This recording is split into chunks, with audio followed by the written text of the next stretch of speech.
All right, for today's video review, we're going to be taking a look at Transformers Prime Beast Hunters Deluxe Class Ripclaw.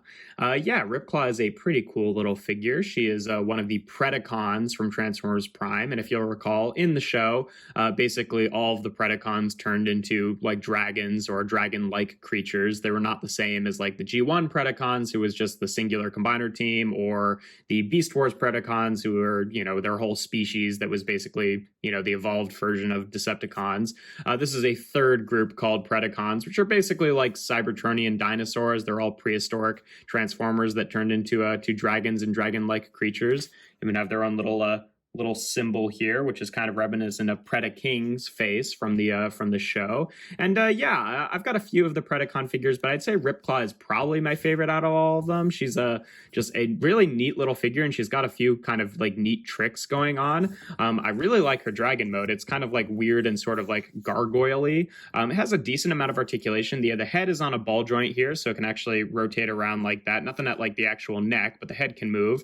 And then the top part of the head is also on a hinge, so it can unfold like that, although it is a really, really soft plastic, which hasn't really, shown any problems yet, but it definitely, it's a little bit strange because it's like, yeah, I mean, I guess the ears are a little bit pointy, but not compared to like the wings, which are hard plastic. So I don't know why that had to be such a soft rubber, but whatever. The front legs here will end up becoming the robot mode arms. I mean, that's the case with a lot of the Predacons in this toy line, is that the arms become the arms and the legs become the legs. It's whatever. It's a little bit uncreative, but I think that this one has a few more interesting things going on. But anyway, the shoulders here are on ball joints, and then they can also kind of hinge up and down a little bit through a transformation joint, so they can move all around. She's got an elbow, or I guess knee, in this mode bend about that far. It can go only about that far back. There is a swivel here below the knee. The little dragon hands here can kind of hinge up and down. And then for the back legs, the hips are also on ball joints. There is like an internal thigh swivel thing in there that's really more meant for robot mode. And then this knee can hinge up like that, and then this knee can hinge up and down like that. And then the feet are also on ball joints. The wings are on hinges. They can fold in and out like that.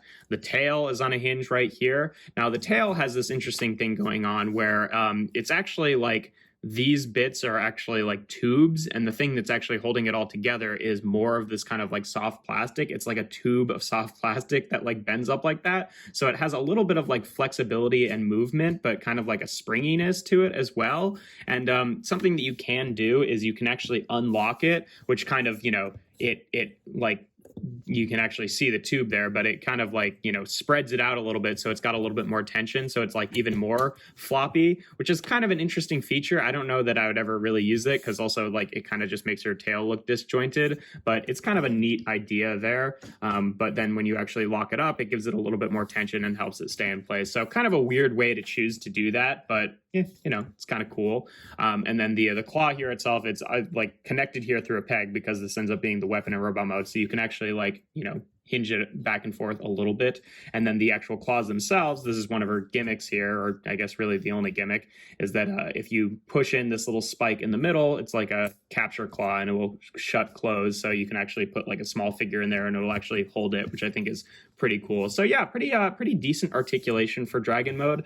Unfortunately, the one thing that she really can't effectively do is do like any sort of like flying pose, because like, if you have the wings kind of spread out, her butt doesn't really fold down any more than that, so she can't really like effectively fly with the wings kind of like actually at a gliding angle, which is a little odd, but whatever.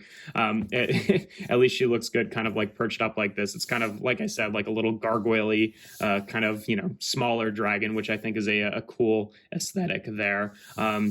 In terms of comparisons in this mode, just for a standard size comparison, here she is with Kingdom Sideswipe in his robot mode, just because what's the point of showing her with a car? So you can see kind of the how she scales up there with other kind of like average size deluxes in their robot mode. For another Transformers Prime comparison, here she is with Dead End, who dropped his sword there, just so you can see. Again, he's about the same height as Sideswipe, so nothing really different there, but that's what they look like together. And then for a more recent Beast comparison, here she is with Netflix Cheetor, just so you can see how they stack up.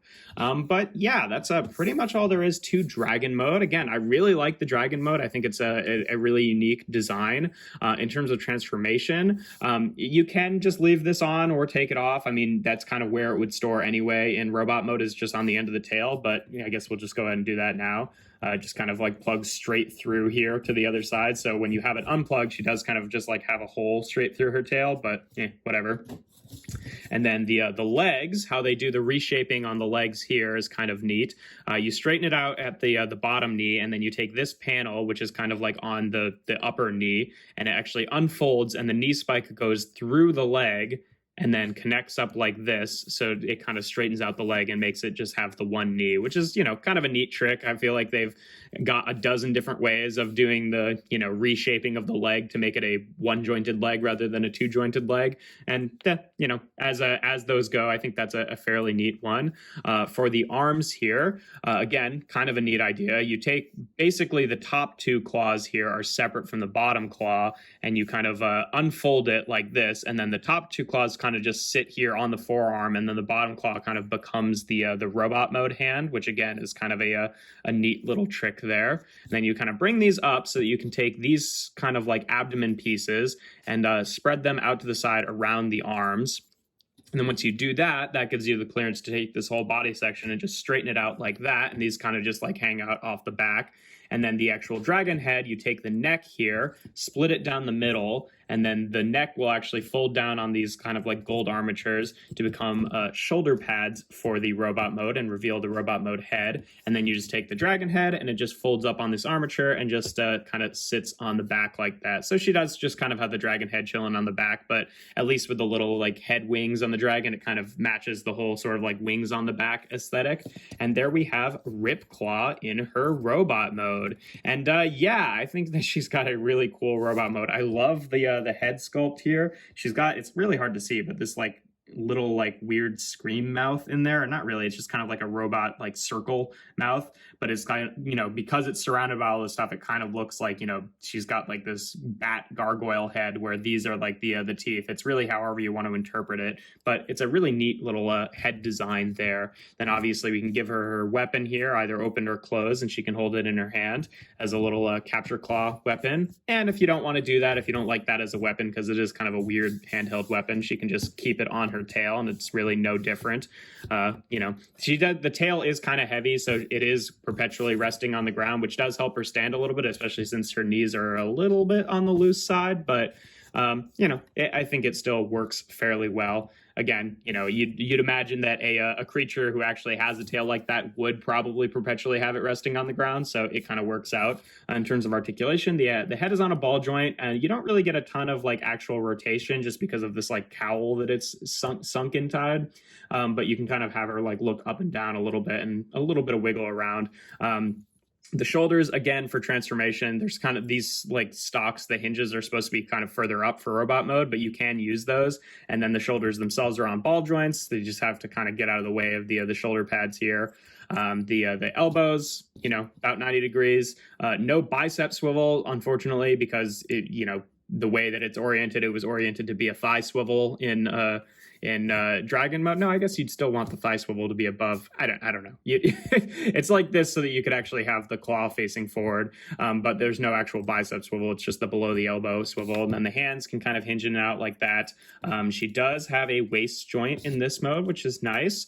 The hips, again, are still on ball joints, still has that internal thigh swivel there. Can't really go all that far out to the side just because these like giant hip spikes. The knees get, maybe a degree or two less than 90 of bend at the knee, but they can bend all the way the other way, which is a little bit annoying when trying to pose her, but whatever. And of course the feet are still on ball joints. And then the tail, like I'm sure, if you mess with it enough, you probably could get her in a pose that looks good with like the tail over like kind of, scorpion-like kind of going over her back, but just the knees are a little bit loose. So it's kind of hard to actually effectively do it. And because it's got that, rubber tube going through it, the tail is actually fairly heavy. So, it's fine.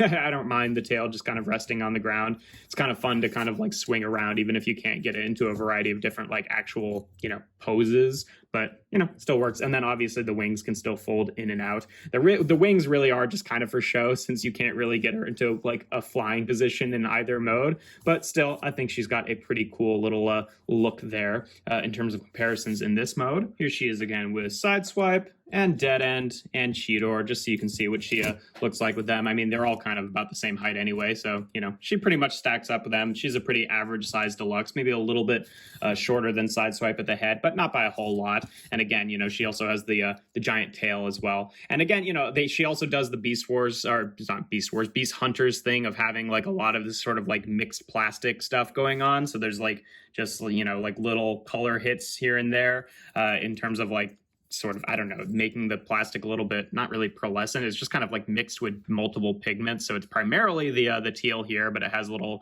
splashes of color. And because of the way they do that, I imagine that any one copy of, any of the Beast Hunters toys that have that plastic going on are a little bit unique. Like there's no way that it's planned out to have that specific pattern in that specific spot. It's just kind of, what happened that way. So, kind of a neat effect, just adds a little bit more variety and texture to the overall look of the figure. But yeah, not a ton else to say about her. She's just a really solid figure. And again, probably my favorite of the Transformers Prime Predacon figures that I have. There's a couple other good ones too, but I definitely think that she is the best looking one. But yeah, that's pretty much all there is to her.